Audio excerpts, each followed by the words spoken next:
मेरा नाम युग है। मैंने अपनी जिंदगी में कई रंग देखे हैं, कुछ सपनों जैसे और कुछ ऐसे कि जिनसे नींद भी रूठ जाए।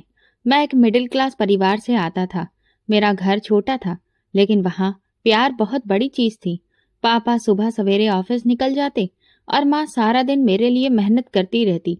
उनकी एक ही इच्छा थी, मेरा बेटा पढ़ लिख कर बड़ा आदमी बन जाए, इज्जत कमाए, दुनिया में उसका नाम हो। मैं भी कुछ ऐसा ही चाहता था, शायद इसलिए कि मैं अपने माँ बाप की आंखों में वो सपने देख लेता था जो उन्होंने खुद कभी देखने की हिम्मत नहीं की। मैंने पढ़ाई को अपनी जिद बना लिया था।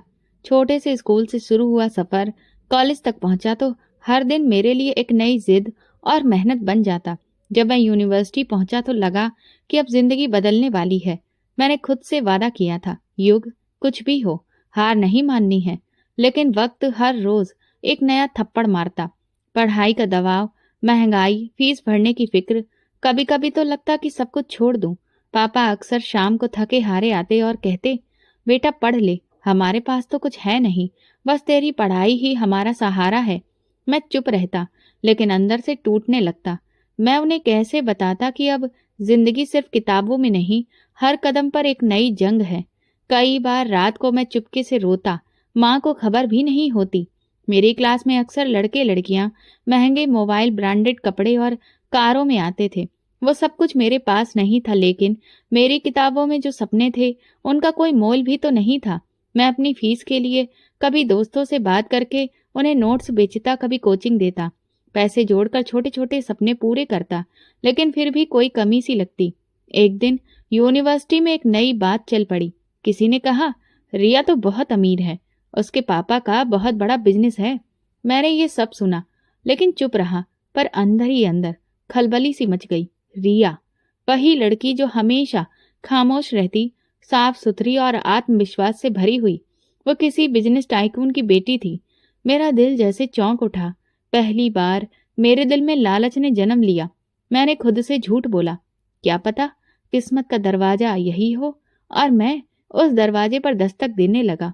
मैंने धीरे धीरे रिया से दोस्ती बढ़ाई। हमारी शुरुआत बहुत साधारण थी, जैसे कोई औपचारिकता। वो हमेशा शांत रहती, क्लास में ज्यादा किसी से बात नहीं करती थी, लेकिन जब बोलती थी तो हर शब्द संजीदा होता।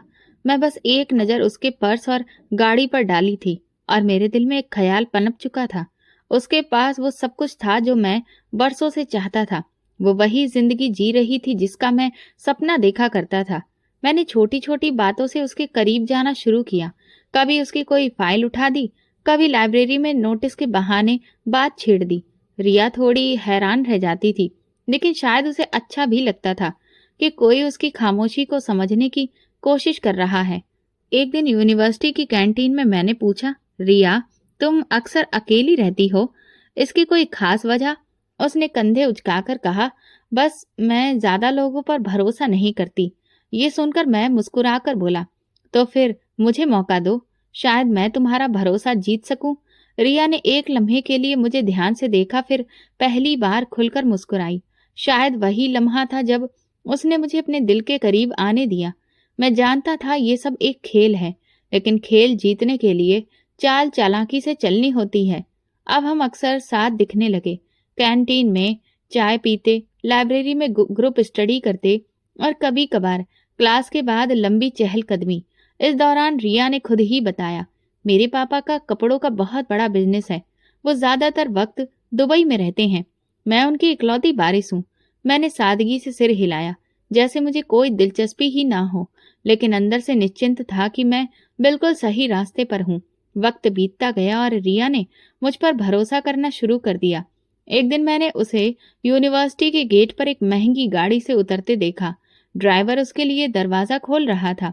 वो सफेद सलवार सूट में सजे आराम से उतरी, मेरे पास से गुजरी तो बोली, चलो आज बाहर खाना खाते हैं, तुम्हारी पसंद की जगह। मैंने हैरानी जताई, इतना खर्च क्यों करना?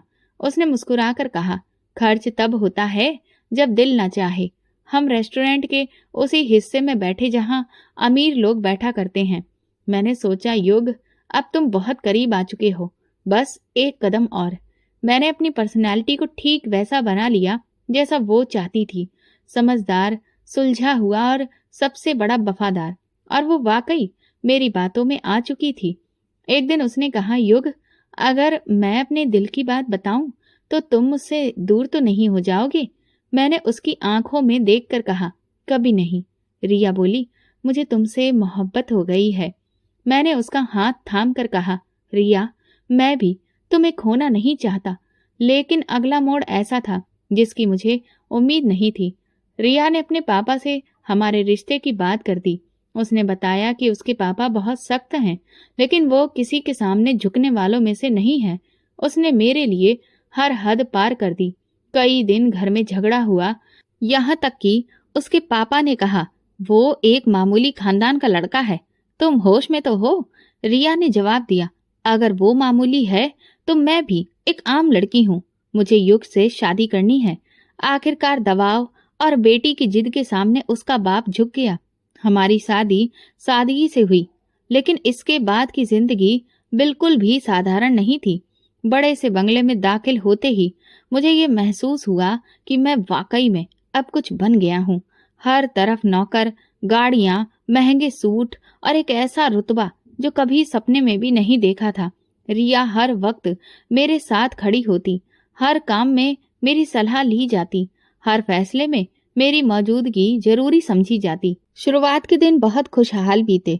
मुझे बिजनेस की मीटिंग्स में ले जाया गया, फैक्ट्री के दौरे करवाए गए, जरूरी क्लाइंट से मेरी पहचान करवाई गई।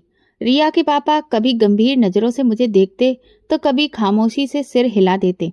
मैं उनकी नजरों में वो मुकाम पाना चाहता था जो वो रिया के लिए रखते थे, लेकिन शायद वो जानते थे कि मैं वो नहीं जो दिखता हूँ।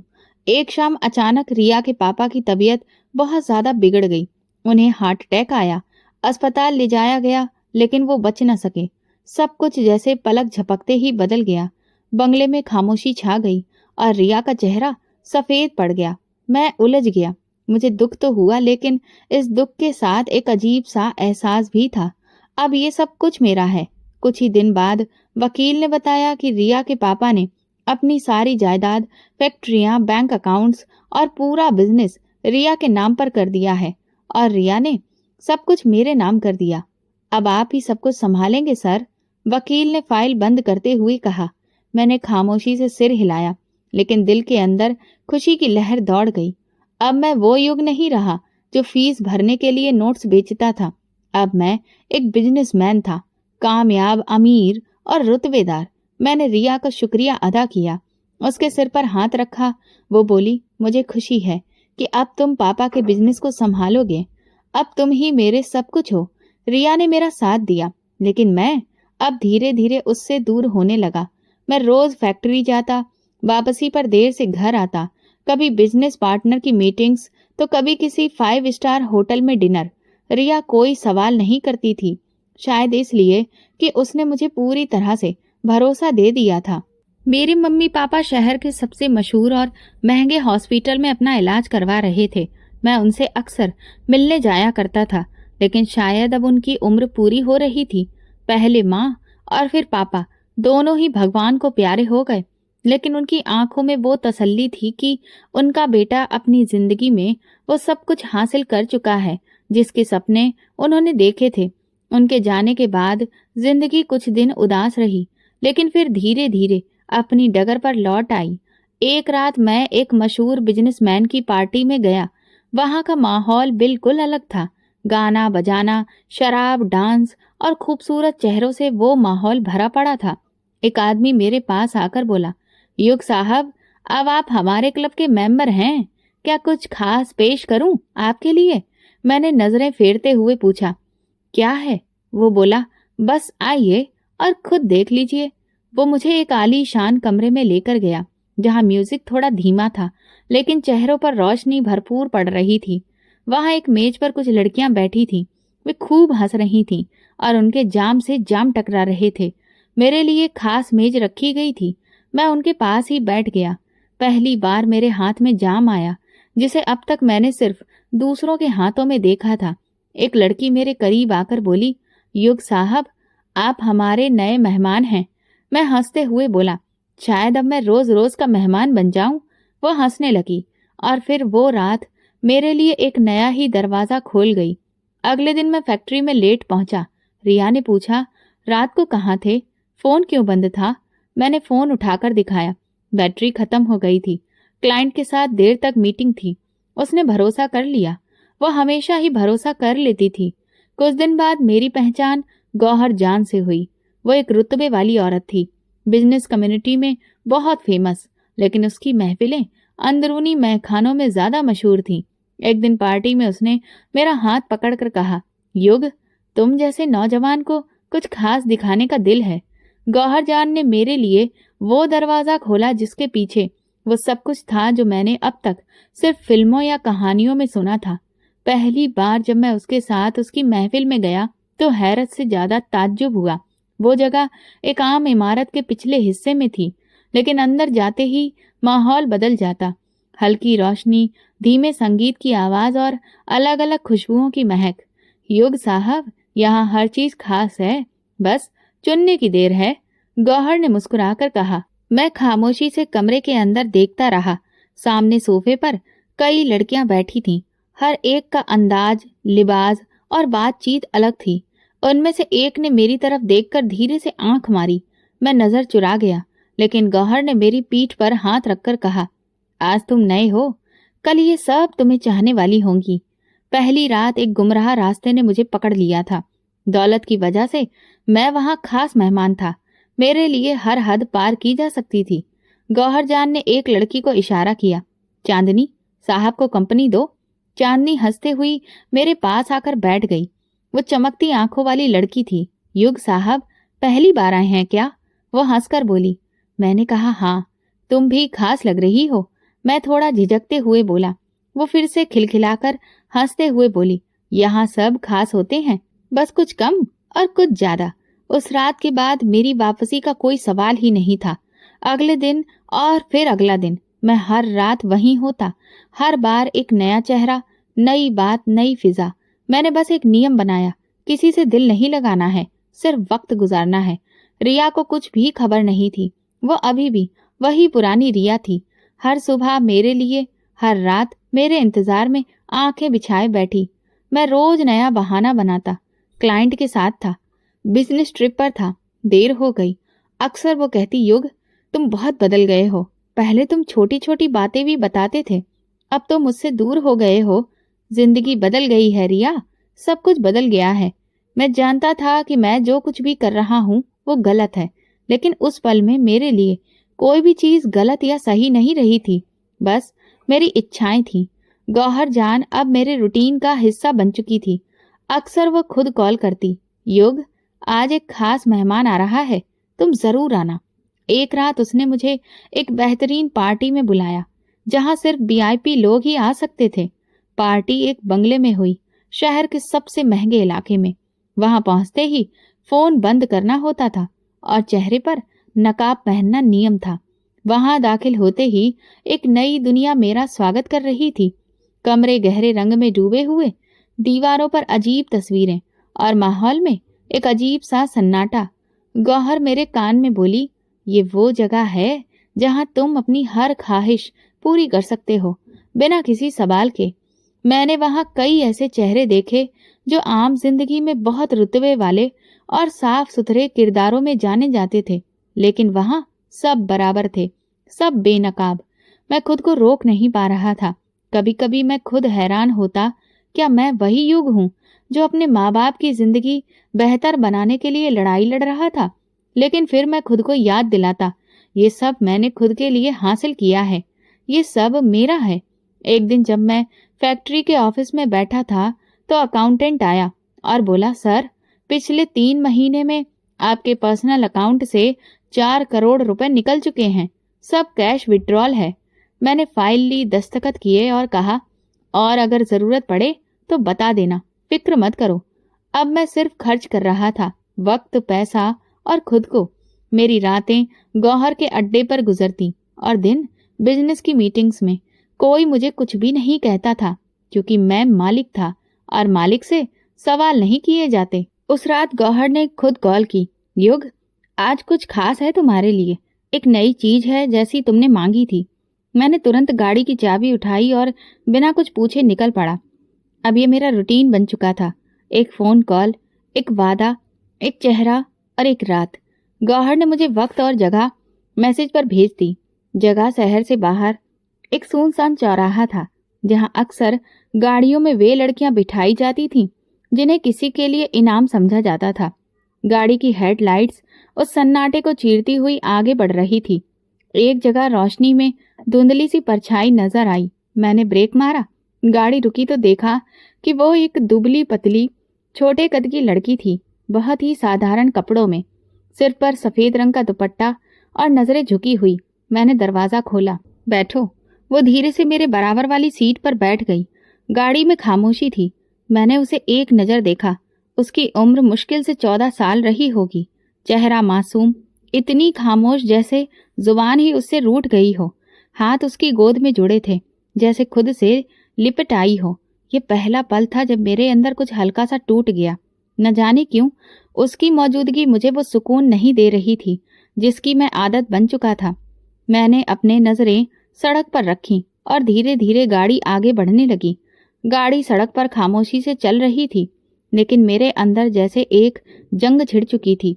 वो लड़की पास में बैठी थी, उसकी नजरें अभी भी झुकी थीं। दुपट्टे से उसका चेहरा पूरा नहीं छुपा था, लेकिन जितना नजर आ रहा था वही काफी था मेरे अंदर कुछ बदलने के लिए। ऐसा लग रहा था जैसे कोई आईना मेरे सामने रख दिया गया हो, जिसमें मैं अपनी ही नहीं किसी और की बर्बादी देख रहा था, और मैं ही उसका हिस्सा था। मैंने गाड़ी एक सुनसान जगह पर रोक दी। चारों तरफ अंधेरा था, सिर्फ हेडलाइट की रोशनी। मैंने उसकी तरफ देखा। वो कांप रही थी। तुम्हें डर लग रहा है? मैंने धीरे से पूछा। उसने गर्दन हिलाई, फिर कुछ पल के बाद बोली, साहब जी, मैं बस जल्दी से काम पूरा करना चाहती हूँ। मेरी माँ का हाल बहुत बुरा है। मैंने गहरी सांस ली। तुम्हारे चेहरे में ऐसा कुछ नहीं लिखा जो मैंने उन लड़कियों में देखा है जो खुद चलकर उन जगहों पर जाती हैं। तुम अलग हो। उसने मेरी बात पर सर झुका लिया। फिर अचानक जैसे सब्र टूट गया हो, वो बोलने लगी, पापा मेरी पैदाइश के कुछ समय बाद ही चल बसे थे। मेरी माँ ने ही मुझे पाला, काम करके, दूसरों के घरों में बर्तन धोकर। हम दोनों का गुजारा बड़ी मुश्किल से होता था, लेकिन माँ ने कभी हार नहीं मानी। मैं खामोशी से सुनता रहा। वो बोलती गई। पिछले महीने माँ की तबीयत बिगड़ गई। बुखार, खांसी और फिर सांस लेने में तकलीफ। डॉक्टर ने कहा दवा महंगी है। हमने अपनी जमा पूंजी खत्म कर दी, रिश्तेदारों से मांगा, सबने इनकार कर दिया। आखिर में चाचा के पास गई माँ की दवा के लिए। चाचा ने क्या कहा? मैंने पूछा, लेकिन दिल बोझिल होने लगा। उन्होंने कहा अगर पैसे चाहिए तो एक काम करना होगा। फिर वो मुझे एक औरत के पास ले गए। वो औरत गौहर जान थी। उसने कहा तुम्हें एक जगह जाना होगा, वहां जो शख्स मिलेगा उसके साथ चली जाना, जितना वो दे ले लेना, फिर वापस चली आना। तुमने कुछ भी नहीं कहा।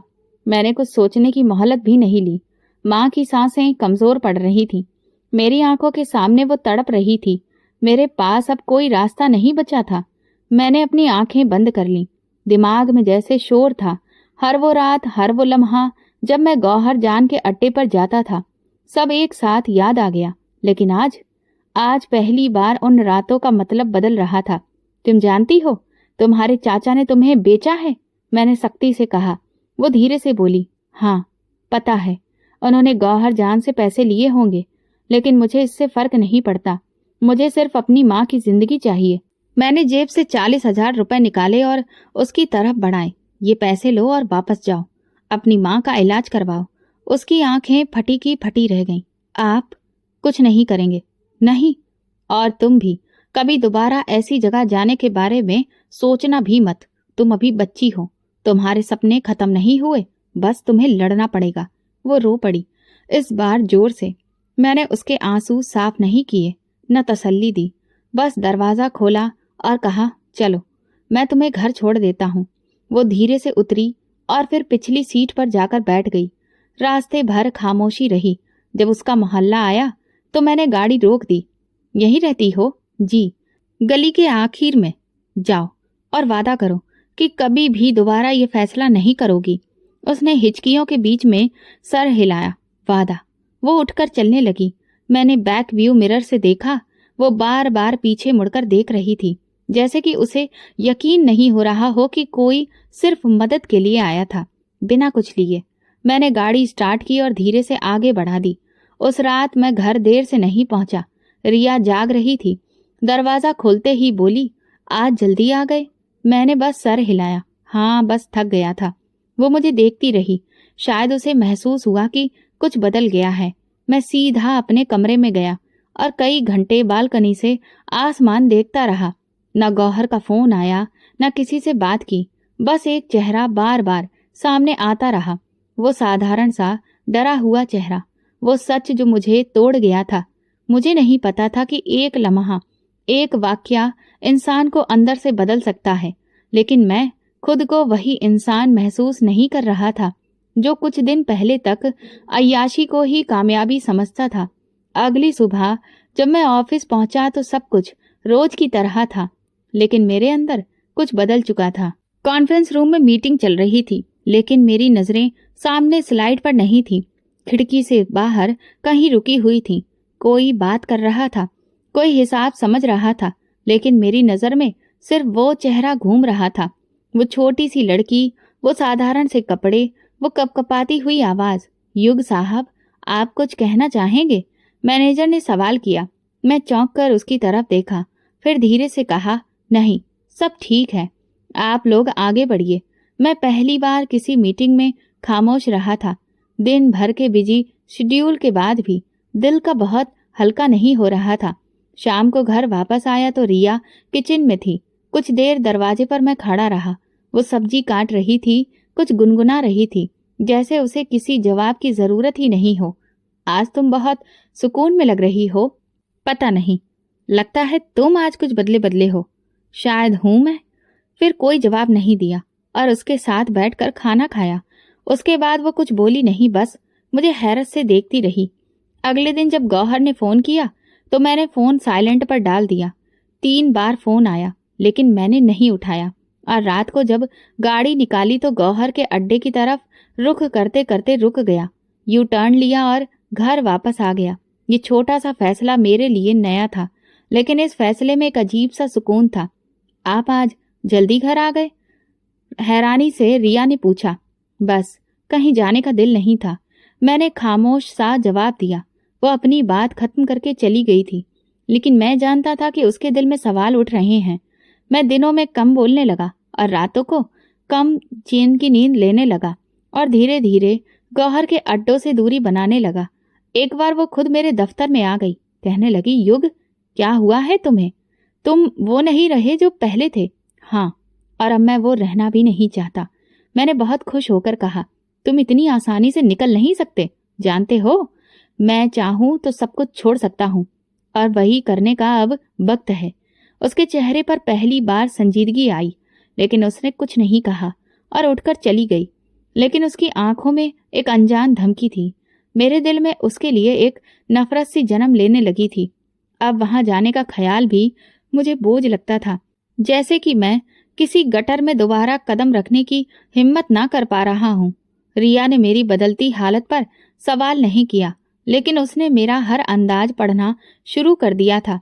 एक दिन बोली, युग, कुछ है जो तुम कहना चाहते हो? नहीं, बस थोड़ा सा उलझा हुआ हूं मैं तुम्हें सुन सकती हूँ, जैसे तुमने पहले सुनाया था। मैं चुप रहा, लेकिन मुझे यह खामोशी पहली बार काटने लगी। अब मैं अक्सर उसके साथ बैठता, खाना खाता, पुराने एल्बम्स निकालता या रात को लॉन में चहलकदमी करता। वो हैरत में डूबी रहती। कभी कभार पूछती, क्या सब ठीक है? नहीं, लेकिन अब ठीक करने की कोशिश कर रहा हूँ। धीरे धीरे कई साल बीत गए और यही सब चल रहा था। लेकिन एक और चीज अजीब सी थी जो मेरे साथ हो रही थी, जिसे मैं नजरअंदाज कर रहा था। थकान। वो अब ज्यादा हो चुकी थी। खांसी, कभी बुखार, कभी शरीर में बेवजह दर्द। पहले सोचा कि मौसम की मार है, फिर सोचा काम की थकान है, लेकिन जब ये लगातार होने लगा तो रिया ने कहा, चलो डॉक्टर के पास, बहुत काम है। फिर कभी, योग, सेहत पहले है। रिया, मैं ठीक हूँ, लेकिन मैं जानता था कि मैं ठीक नहीं था। एक दिन ऑफिस में चक्कर आ गया, सामने सब कुछ धुंधला हो गया। कुर्सी पर गिरने से पहले एक आवाज सुनी, सर, सर। होश आया तो अस्पताल में था। होश आया तो रिया मेरे पास बैठी थी और डॉक्टर रिपोर्ट देख रहा था। आपकी तबीयत कब से खराब है? डॉक्टर ने सवाल किया। कुछ दिनों से। मामूली सी बात है। मामूली बात होती तो बेहोश नहीं होते आप। हमें और ज्यादा टेस्ट करने होंगे। रिया ने मेरा हाथ पकड़ा। अब कुछ मत छुपाना युग। मैंने नजरें चुरा ली। दिल में डर था जो पहले कभी नहीं था। अगले दिन कुछ और ब्लड टेस्ट हुए। डॉक्टर ने कहा हम कुछ इन्फेक्शंस चेक करेंगे, कुछ रिपोर्ट्स कल तक आ जाएंगी। उस रात अस्पताल के बिस्तर पर लेटे हुए मैं सिर्फ छत देखता रहा। बाहर बारिश हो रही थी और मेरे अंदर कुछ टूटने के करीब था। वो सब रातें, वो सब गलतियां, सब याद आ रही थी। रिया मेरी तरफ देख रही थी। उसकी आंखों में खामोश सवाल था जिसका जवाब मेरे पास नहीं था। लेकिन एक बात साफ हो गई थी, मैं चाहे जितना भी बदल जाऊं, अतीत अपनी कीमत जरूर लेता है। और शायद वो वक्त आ चुका था। अस्पताल का कमरा शांत था, लेकिन कमरे के अंदर एक ऐसा शोर था जो सिर्फ मुझे सुनाई दे रहा था। दीवार पर चलती घड़ी की सुइयां जैसे मेरी जिंदगी गिन रही थी। डॉक्टर अंदर आया। हाथ में एक फाइल थी, चेहरे पर हल्की सी संजीदगी। युग सर, आपकी रिपोर्ट आ चुकी है। उसकी आवाज में वो नमी थी जो अक्सर बुरी खबर से पहले सुनाई देती है। मैं सीधे होकर बैठने की कोशिश करने लगा, लेकिन शरीर में जैसे जान ही नहीं रही थी। क्या दिक्कत है? मैंने मामूली लहजे में पूछा। डॉक्टर ने कुर्सी खींचकर मेरे पास बैठते हुए कहा, हमें अफसोस है, लेकिन आप HIV पॉजिटिव हैं और ये बीमारी अब अपने आखिरी स्टेज पर पहुंच चुकी है।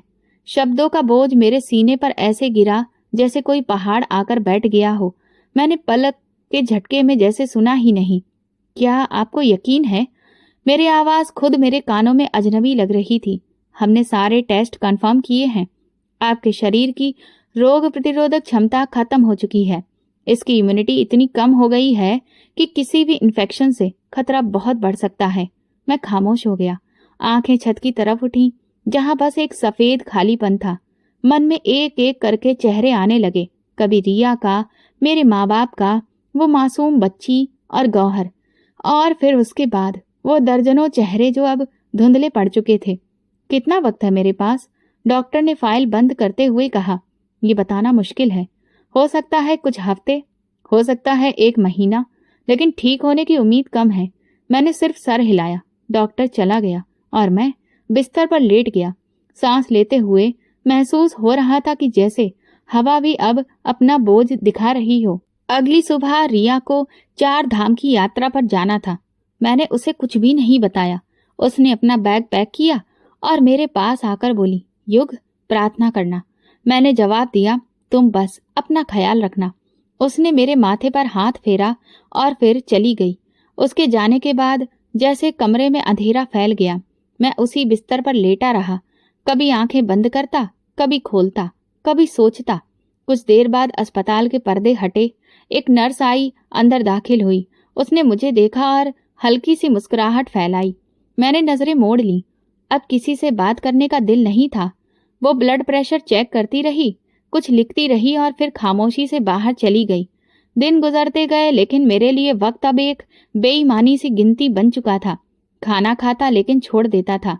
दवाइयां रखी जाती, मैं हाथ भी नहीं लगाता। एक दिन मैंने अपना मोबाइल खोला।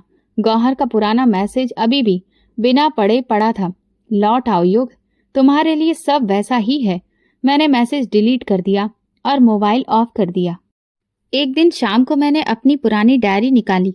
उसके पहले पन्ने पर लिखा था, मेरी कामयाबी मेरे माँ बाप की खुशी होगी। मैं हंस पड़ा, एक थकी हुई टूटी हुई हंसी। अस्पताल के बिस्तर पर लेटे हुए कई दिन गुजर चुके थे। रिया अभी तक वापस नहीं आई थी और मैं वक्त के साथ साथ कमजोर होता जा रहा था। हर दिन एक जैसा था। वही सफेद छत, वही दवा की गंध और वही खामोशी जिसमें मौत की आहट सुनाई देने लगी थी। डॉक्टर दिन में 2 बार आते, रिपोर्ट्स देखते, खामोशी से सिर हिलाते और चले जाते। एक नर्स रूटीन से आती, सुबह भी शाम भी। उसकी मौजूदगी में कोई दिखावा नहीं था। दवा देती, ब्लड प्रेशर चेक करती और कभी कभी पानी का गिलास पकड़ा देती। एक शाम जब मैं बिस्तर पर आंखें बंद किए लेटा था, मुझे किसी के चलने की हल्की सी आवाज सुनाई दी। कदमों की आहट जैसे कमरे की दीवारों से टकराकर मेरे दिल तक आ रही थी। आंखें खोली तो वही नर्स सामने खड़ी थी, लेकिन इस बार चेहरा जाना पहचाना लगा। मैंने ध्यान से देखा, एक पल पहचानने में लगा, फिर दिल जैसे रुक सा गया। तुम? तुम वही हो ना? मेरी आवाज कांप गई। वो धीरे से मुस्कुराई और सिर हिलाया। जी, मैं वही हूँ। मैं सीधा होकर बैठने की कोशिश करने लगा, लेकिन शरीर में जान नहीं थी। आंखों से आंसू बहने लगे। मैंने तुम्हें इस हाल में नहीं देखा था और मैंने आपको इस हाल में देखने की कभी प्रार्थना नहीं की थी। उसने कुर्सी खींचकर मेरे पास बैठते हुए कहा, तुम यहाँ कैसे? जिस दिन आपने मुझे पैसे देकर वहां से बचाया था, उसी दिन मेरी जिंदगी बदल गई थी। एक एनजीओ वाले हमें वहां से ले गए। उन्होंने मुझे पढ़ाया, अच्छी शिक्षा दी। मैंने नर्सिंग का कोर्स पूरा किया। अब उसी एनजीओ की मदद से इस अस्पताल में काम कर रही हूँ। मेरे दिल की हालत अजीब थी। आंखों के सामने धुंध सी छा रही थी, लेकिन दिल सुकून से भर गया था। और तुम रोज आती हो? हर रोज, सुबह से शाम तक, और हर दिन आपके लिए प्रार्थना करती हूँ। क्यों? मैंने धीरे से पूछा। क्योंकि आपने मेरे लिए वो किया जो कोई अपना भी नहीं करता। एक वक्त था जब मैं टूट चुकी थी, लेकिन आपने मुझे गिरने नहीं दिया। अब भगवान से प्रार्थना है कि वो आपको गिरने ना दे। मेरी सांसें भारी हो रही थी। अब वक्त कम है मेरे पास। कौन कहता है, डॉक्टर या आपका ज़मीर? शायद दोनों, मैंने कहा। वो बोली, मुझे पूरा भरोसा है, भगवान चमत्कार करेगा। अगर उसने मुझे बचाया है तो वो आपको भी बचा सकता है। उसकी आंखों में जो भरोसा था, वो मेरे अंदर कुछ जगा रहा था। मैंने उसका हाथ पकड़ा। तुम्हारे जैसी लड़की, तुम्हारे जैसी बेटी भगवान सबको दे। ये तो बस आपकी दुआ का नतीजा है। और अब मेरी प्रार्थना है कि आपकी जिंदगी लौट आए। अगले कुछ दिन वो लगातार मेरे साथ रही। मेरी दवाइयों, रिपोर्ट्स, यहाँ तक कि डॉक्टर से मेरी बातचीत भी वही करवाती। कभी जबरदस्ती खाना खिलाती, कभी मुझे अच्छी अच्छी किताबें पढ़कर सुनाती। उसने भगवान की एक छोटी सी मूर्ति मेरे सिरहाने रख दी। एक सुबह जब मैं आंखें खोल रहा था, डॉक्टर कमरे में आए। उनके चेहरे पर वो कठोरता नहीं थी जो पहले हुआ करती थी। उन्होंने मेरी रिपोर्ट्स देखी। युग सर, आपकी नई रिपोर्ट्स पहले से बेहतर हैं। क्या मतलब? मैंने हैरत से पूछा। हम खुद हैरान हैं। जिस मरीज की इम्यूनिटी पावर खत्म हो चुकी थी, वही अब ठीक हो रहा है। ये कोई सामान्य प्रोग्रेस नहीं है, शायद कोई चमत्कार है। लेकिन फिर भी हमें अभी ज्यादा खुश नहीं होना चाहिए। अगली रिपोर्ट्स आने तक का इंतजार करें। नर्स, जो हमेशा की तरह चुपचाप खड़ी थी, मुस्कुरा रही थी। डॉक्टर चले गए। मैंने उसकी तरफ देखा और कहा, ये सब तुम्हारी ही प्रार्थनाओं का असर है। ये सब करने वाला भगवान है। मैं तो बस एक जरिया बनी हूँ। मैंने आंखें बंद की और गहरी सांस ली। जिंदगी जैसे थोड़ी थोड़ी लौट रही थी। शरीर हल्का लग रहा था। दिल फिर से धड़कने लगा। तुम्हारा नाम क्या है? मैंने पहली बार पूछा। माही, उसने धीरे से कहा। माही, अगर तुम न होती, शायद मैं भी नहीं होता। उसने हंसकर कहा, आप बिल्कुल होते। प्रार्थना बस थोड़ी देर से पहुंचती है। रिया के लौटने के दिन भी पास आ रहे थे। मैंने फैसला किया था कि वो आए तो मैं उसे सब सच बता दूंगा। लेकिन आज पहली बार लगा था कि शायद मैं जिंदा रह पाऊंगा। सिर्फ जिंदा नहीं, बल्कि बदल कर, संवर कर। और ये बदलाव किसी दवा से नहीं, एक प्रार्थना से आया था। माही जैसी एक मासूम बेटी की दुआ से, जिसे मैंने कभी पाप से बचाया था। कई दिनों बाद महसूस हुआ कि आवाज सिर्फ आवाज नहीं थी, जिंदगी की नई गवाही थी। नर्स माही, जो हर सुबह मुझे दवा देती थी, अब मेरी जिंदगी में एक नई रोशनी की तरह शामिल हो चुकी थी। कुछ दिन बाद डॉक्टर फिर से आए। पहले तो चुपचाप रिपोर्ट से देखते रहे। कमरे में सिर्फ मॉनिटर की बीप सुनाई दे रही थी। फिर डॉक्टर ने कुर्सी खींचकर बैठते हुए कहा, एड्स के जिस स्टेज पर आप थे, वहां से वापस जिंदगी की तरफ लौटना नामुमकिन जैसा ही था। तो अब आप क्या कहना चाहते हैं? मेरी आवाज अब बहुत ज्यादा मजबूत थी। अब तो मानना पड़ेगा कि वाकई आपकी हालत में सुधार हो रहा है। वायरस का असर कम हो रहा है। शरीर दोबारा खुद को ठीक कर रहा है। माही एक तरफ खड़ी मुस्कुरा रही थी, जैसे उसे पहले से पता हो कि डॉक्टर क्या कहने वाले हैं। डॉक्टर ने आगे कहा, साइंस के नजरिए से देखें तो हमारे पास इसका कोई जवाब नहीं, लेकिन इस रफ्तार से आपकी सेहत में सुधार है, इसे तो चमत्कार ही कहा जा सकता है। मैंने माही की तरफ देखा। वो चुपचाप 2 कदम पीछे हट गई थी। मैं समझ गया, ये उसी दुआ का असर था जिसने मुझे अंधेरे से वापस खींच लिया था। डॉक्टर ने रिपोर्ट टेबल पर रखते हुए कहा, अगर ये सुधार इसी तरह से जारी रहा तो हम उम्मीद कर सकते हैं कि कुछ ही हफ्तों में इस बीमारी पर कंट्रोल पा लिया जाएगा। फिर आप रेगुलर दवाओं, रूटीन चेकअप और हल्की एक्सरसाइज के साथ खुद को लंबे वक्त तक स्वस्थ रख सकते हैं। डॉक्टर चले गए। अब कमरे में सिर्फ मैं और माँ ही थे। ये तुम्हारी प्रार्थना का असर है, मैंने कहा।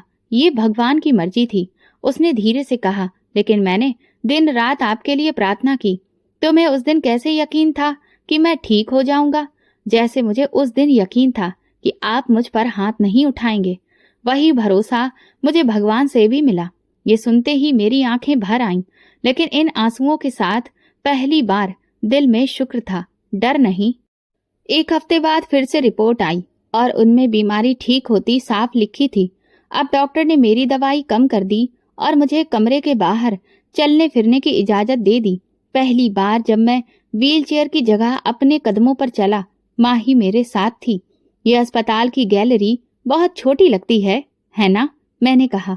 जब इंसान दोबारा जीना सीख ले तो सब छोटा लगने लगता है, उसने जवाब दिया। हम दोनों खामोश चलते रहे। हर कदम मेरी जिंदगी के लिए एक नया ऐलान था। रिया वापस आ चुकी थी और मैंने उसे कुछ भी नहीं बताया था, लेकिन अब वक्त आ गया था। जब वो अस्पताल आई तो मैं कुर्सी पर बैठा उसका इंतजार कर रहा था।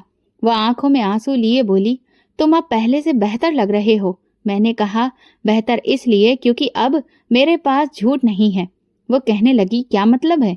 मैं तुमसे बहुत कुछ छुपाया है। मेरी जिंदगी में वो सब था जो मैंने तुम्हें कभी पता नहीं चलने दिया और ना ही तुमने कभी जानने की कोशिश की। लेकिन अब मैं तुम्हें सच बताना चाहता हूँ, सब कुछ। उसने कुर्सी खींचते हुए मेरे पास बैठते हुए कहा, बताओ। मैंने उसे सब बताया। गौहर, अय्याशी, बीमारी, माही की कहानी। वो खामोशी से सुनती रही, एक शब्द नहीं बोली और ना ही एक आंसू साफ किया। आखिर में बस इतना कहा, अगर भगवान ने ही तुम्हें माफ कर दिया है तो फिर मैं कौन हूँ कुछ कहने वाली। मैंने उसके कदमों में सिर झुका लिया। अगर तुम न होती तो शायद मैं कभी वापस नहीं आता। मैं तुम्हारे साथ हूँ, लेकिन अब तुम्हें खुद को भी साथ रखना होगा। हम दोनों बाहर लॉन में आ गए। सूरज डूब रहा था और रोशनी की लकीरें हमारी आंखों से टकरा रही थीं। कुछ देर बाद माही आई। रिया ने उसे गले लगाया। मैं तुम्हारी शुक्रगुजार हूँ बेटी, माही ने सिर झुकाकर कहा। ये सब आपके पति की पहली भलाई का सिला था। मैंने दिल ही दिल में सोचा, सच में अच्छाई कभी भी बेकार नहीं जाती और गुनाह कभी छुपता नहीं है। लेकिन अगर नीयत बदल जाए तो जिंदगी भी बदल सकती है। मैं अभी भी बीमार था, लेकिन उम्मीद अभी बाकी थी और ये उम्मीद किसी दवा से नहीं, दुआ से आई थी। एक मजबूर बेबस लड़की की दुआ जो अब एक मजबूत लड़की बन चुकी थी। और अब मेरी बेटी भी। अस्पताल से लौटते वक्त मैं बाहर खिड़की से देखता रहा और खामोश बैठा था। रिया मेरे बराबर बैठी थी। ड्राइवर कभी कभी आईने से हमारी तरफ देख लेता। शायद वो भी हैरान था कि ये युग जो हमेशा फोन में व्यस्त होता था आज बिल्कुल चुप है। रास्ते में मैंने रिया की तरफ देखा। मैं सोच रहा हूँ कि माही और उसकी माँ को हमारे साथ रहना चाहिए। रिया ने तुरंत कहा, मैं भी यही चाहती थी। उन्होंने हमारे लिए क्या कुछ नहीं किया। उसकी माँ बीमार है, वो अभी भी किराए के मकान में रह रही है। मेरे ख्याल में उन्हें यहाँ होना चाहिए, हमारे साथ, सुरक्षित और इज्जत के साथ। घर पहुंचकर मैंने तुरंत ही माही को फोन किया। मैं तुमसे एक बात करना चाहता हूँ। जी सर। नहीं, अब सिर्फ युग कहो और सुनो। अगर बुरा न लगे तो मेरी बात सुनो। मैं चाहता हूँ कि तुम और तुम्हारी माँ हमारे साथ आकर रहो। कुछ पल वो खामोश रही। ये कैसे हो सकता है?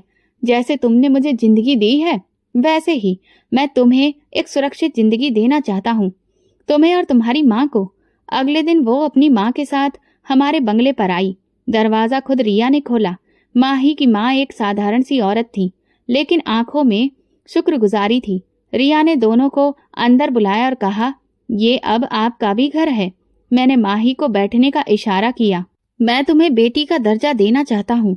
मेरी अपनी कोई औलाद नहीं, लेकिन अगर होती तो मैं चाहता कि वो तुम जैसी हो। माही की माँ की आंखों में आंसू आ गए। हम आपका ये एहसान कभी नहीं भूलेंगे।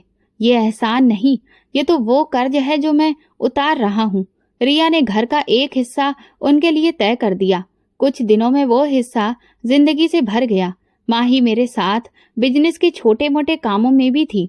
बहुत तेजी से सीखती और हर चीज की जिम्मेदारी से संभालती। तुमने कभी सोचा था कि तुम एक दिन यहाँ पहुंचोगी? नहीं, लेकिन आपने मुझ पर जो भरोसा किया उसने मुझे खुद पर भरोसा करना सिखाया है। वो अक्सर मुस्कुराती नजर आती। रिया माही को मार्केट लेकर जाती, किचन में उससे सलाह लेती। वो दोनों एक दूसरे के बिना अधूरी लगती। मैं उन दोनों को देखकर सोचता, शायद भगवान ने मेरे खाली दिल को इन दो रिश्तों से भर दिया था। मैंने फैक्ट्री में एक नया डिपार्टमेंट खोला, वुमेन एम्पावरमेंट यूनिट। उसमें वो लड़कियां काम करती थी जिन्हें जिंदगी ने तोड़ दिया था। वहां उनकी देखभाल होती, हुनर सिखाया जाता और इज्जत से जीने का तरीका दिया जाता। माही ने वहां पर बात की और कोऑर्डिनेटर का काम करना शुरू किया। पहली मीटिंग में वो लड़कियों के सामने बोली, मैं भी कभी ऐसे ही हालात में थी, लेकिन किसी ने मुझे गिरने से बचाया। अब मेरी बारी है।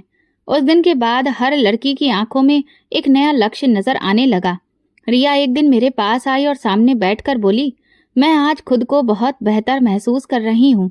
तुमने जो कुछ भी किया वो इतनी जिंदगियों की बुनियाद है। कभी भलाई करने का मौका बहुत देर से आता है, लेकिन जब आता है तो सब बदल जाता है। अब तुम बदल चुके हो युग।